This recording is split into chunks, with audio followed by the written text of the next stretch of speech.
What is going on, everybody? Welcome back to the channel and more Galactic Starcruiser news. Because just reported, Disney has a new tricked out suite that will cost you up to $20,000. That's right, $10,000 a night for the tricked out suite. But here's the kicker. There's no photo. There's no video. There's nothing. There's nothing anywhere. How do you promote this? Like, how does that work? Hey, I saw the rooms are kind of small. Well, we got a tricked out suite. Yeah, what's that? Be about 20 grand. Well, what comes with it? You'll just enjoy the experience, okay? Trust me. You're going to enjoy the experience. 20 grand. Give me your credit card number now. I mean, what do you get? I mean, does Ray come and visit you privately? Does Kylo, does he show up and like play cards with you? Like, what is that? What is a tricked out suite? What could you possibly give us that we haven't already seen, except adding maybe an extra bed? Because even in the big rooms, even in like the bigger rooms, like the captain suites or whatever you call it, it still only has one bed. Everything else is just a pull-out. Everything, even you got couches and tables, and one had a little mini bar. There's still just one bed. There's still just one bed and like those cubby things and a pull-out underneath the television set. How does that work? How does that even work? And this article, it just says, yeah, Disney's new Galactic Star Wars hotel, which lately has been blasted for being overpriced, reportedly is offering luxury suites that will cost as much as $20,000. The only information we have on this is that they say it's tricked out. Tricked out. I mean, and it's more spacious. Yeah, how do you market stuff like this?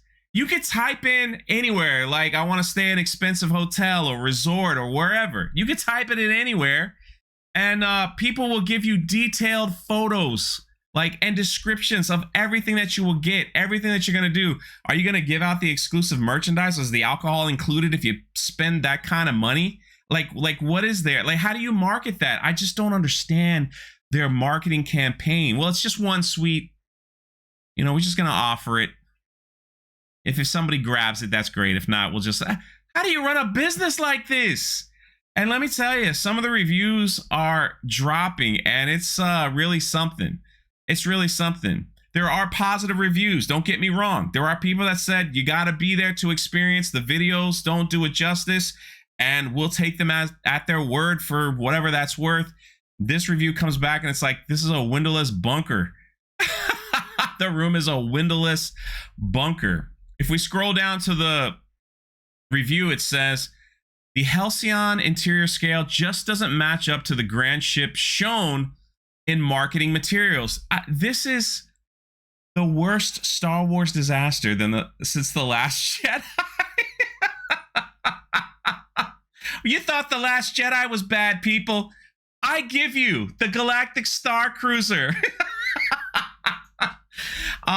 The expected the atrium to be taller, the banquet hall to be wider, and it's just like the hallways and stairways feel particularly sterile. Wow, I mean, like wandering around a junior high school built in the mid-1970s. The staterooms are entirely too small, falling somewhere between a narrow cabinet of a Disney cruise ship and a basic hotel room in a Disney World resort. Wow. Again, he does say that there are positive reviews. And somebody put, though, one of the reviews came in. It says Disney went all in on an experience that seemingly puts only the wealthiest guests inside a windowless bunker for 2 days. That's what they're calling this. And let me just say, this is going to be an interesting week on reviews. Why? Because the paying customer for the Galactic Starcruiser have arrived. They're there now. And some pictures are coming out. And I just wonder, we all wonder, are they going to get the free 2-day experience like the YouTubers and the TikTokers and the media got? Because listen, for what it's worth, it's not just Disney that does this.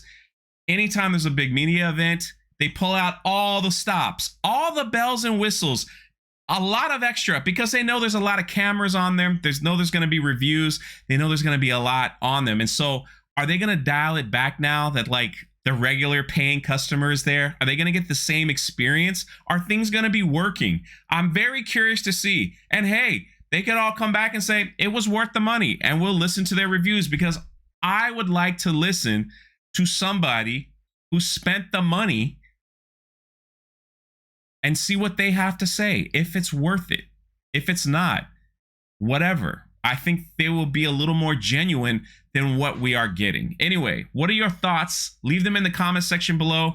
Who's staying? Who's staying in the 20K room? All right, who's sponsoring this guy?